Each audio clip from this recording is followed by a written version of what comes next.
Hello to all of you beautiful people. It's Finjeff back again with another installment of my Smackdown Live review.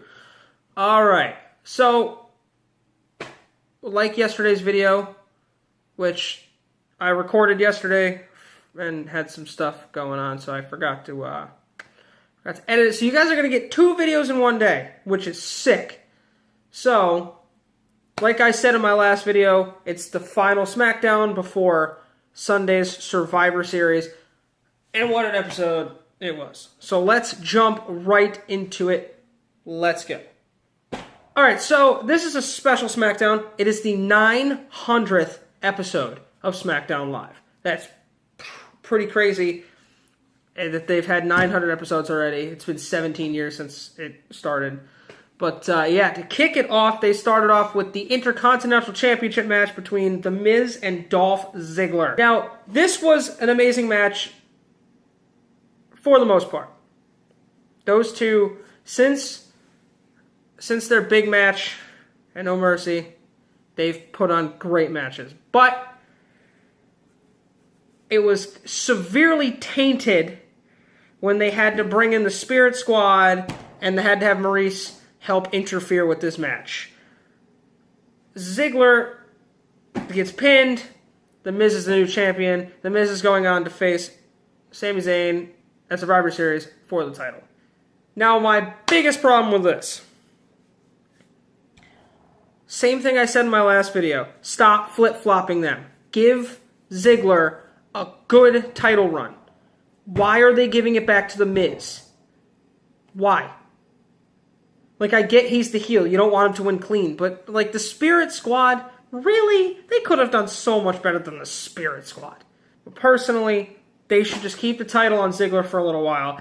That's the problem in the WWE I've noticed is the titles just flip-flop so frequently and it means nothing now. None of the titles really mean anything like they used to. So, hopefully they figure that out. But nonetheless, The Miz has won Intercontinental Championship back, 6-time champion. He goes on to face Sami Zayn at Survivor Series.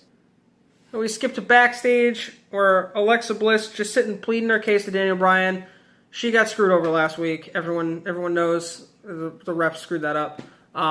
She will get, obviously, she's going to get another rematch, but yeah, it was kind of a dodgy finish for someone like Becky Lynch to be involved in. I don't know, it was weird, but hopefully that rematch happens because it was a great match. Next up, we have Kalisto versus NXT's Oney Lorcan. Decent match, not bad. Kalisto's good. Oney Lorcan's not ready for the main yet. I've been seeing that in NXT, but yeah, no, it was pretty good. Kalisto ended up getting the victory. Shocker. I don't see him losing to Brian Kendrick. Not after this new show starting. So, I don't see him losing at all. I think he wins the Cruiserweight Championship. Which he should. Honestly, Kalisto should have... Yeah, he just should never have been drafted to SmackDown if they were going to do that. Next up, we cut to backstage with all the tag teams involved in the tag team Survivor Series match between Team Raw and Team SmackDown. They're all talking amongst each other. Here comes Slater and Rhino telling them that they have a special guest for them. And who is it but none other than Booker T, Mr. King Booker, doing his thing. Then Breezango comes behind him, starts saying stuff about what he's wearing, and then he just goes off. It was cool to see Booker T. I love the guy. How can you not? It was a fun little promo, but that's set up for a match later on in the evening. Next up, we finally have Nikki Bella versus Carmella. This rivalry just needs to end. It's just stupid at this point.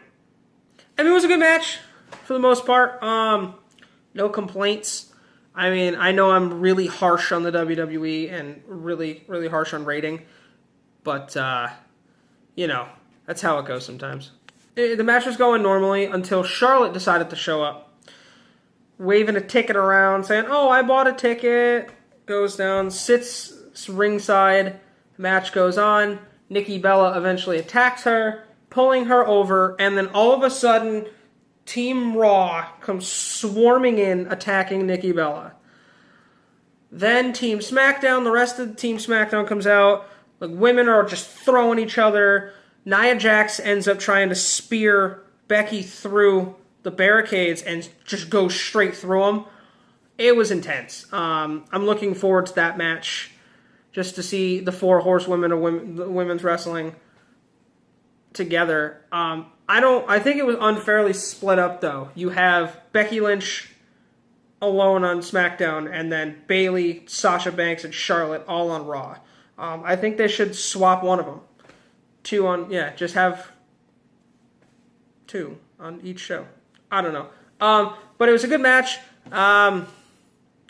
There was just no winner. It was DQ. But it was a pretty brutal brawl between Team Raw and Team SmackDown women.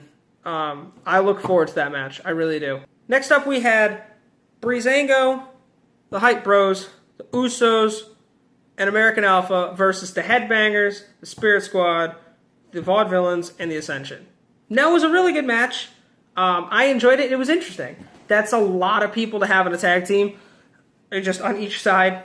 It was kind of chaotic. But other than that, I mean, it was crazy to watch all the bodies flying everywhere. But overall, ended up with Grand Amplitude by American Alpha pinning one of the Headbangers, and that's who wins the match. And then finally, the ending of the show, which was the best part of the show, was the Cutting Edge, WWE Hall of Famer, Edge came back. I grew up watching Edge. I love Edge. He's one of my favorites. That was awesome to hear his music and see his entrance one more time. He had all of the Team SmackDown on the men's side for the 5-on-5 traditional tag team or Survivor Series match. That was cool. They were all doing their jawing back and forth, and then all of a sudden you hear the dong, dong. The Undertaker returned, and he had a message for the entire SmackDown team. Basically, what he said was he is returning, not just going to let WrestleMania be his thing. So I'm really excited. Really excited. Also, he said that if Team SmackDown loses, then they all are going to get destroyed by him. So I feel bad for Team SmackDown if they lose. Yeah. Overall, it was really great to see The Undertaker and Edge back. My overall thoughts on SmackDown was really good. There were a couple things that happened that I just didn't understand. The main one being the finish to the IC title match. I just don't think The Miz should have the title back that quick. The Miz held it for a while. So to give it back to him as fast as they did, I just don't understand. But overall, it was a really good show. And I honestly can't wait for Survivor Series. I was a little harsh on the Brock Lesnar versus Goldberg match in my last video. I mean, it's not that I'm not excited for the match. I'm excited for the match. I just know how the last one went, and it wasn't good. I don't have high expectations for this match, so I don't know. None of us know how this is going to go, but the only thing I can say is Survivor Series this year is probably going to be one of the best Survivor Series in a long time. But really excited for that. Thank you guys for watching. If you like this video, please leave a thumbs up, subscribe. Let me know in the comments any questions, anything you guys want to talk about. Hit me up.